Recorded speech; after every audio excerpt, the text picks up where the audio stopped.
Kita baru bawa customer review kereta. Customer dia nak tengok Alphard sekarang, tapi dia tengah dilema Alphard SC ke Alphard Type Gold. Jom kita tengok apakah perbezaan antara Alphard yang ada. Ini Alphard SC, dia punya seat datangkan dengan pilot seat dengan full leather lah. Tu dah ada electronic seat.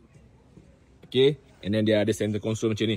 Yang paling best, dia ada ventilated seat. Jadi kalau drive jauh, kita lebih selesa lah. Dia ada udara daripada bawah.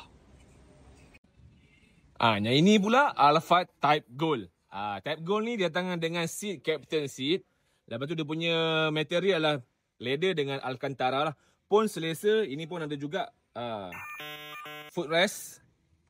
Tapi tengah-tengah dia tak ada center console yang macam yang tadi tu lah, Alphard SC. Dia macam ini. Yang lain-lain semua samalah. Lampu tomnya memang kena ada. So kalau sunroof ni pun optional lah. Ada yang ada sunroof, ada yang tak ada. Terpulang anda yang nak yang macam mana. Ini pun optional juga. Ada yang ada roof monitor, ada yang tak ada. Ni kalau kat luar nak tambah pun mahu 1,000, 2,000 juga ni.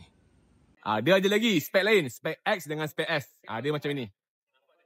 Dia S, dia full fabric. Ada 7-seater option dengan 8-seater. Tapi dia full fabric, warna hitam seat dia. Tapi kalau Alphard X, itu spek yang paling bawah, seat dia colour cream macam ini. Jadi kalau anda berminat nak cari Alphard, boleh PM saya, kita ada macam-macam spek. Kita ada macam-macam spek yang tersedia. Boleh hubungi saya di talian yang tertera. Nak test drive boleh datang showroom. Kita set appointment nanti. Jumpa nanti. Assalamualaikum.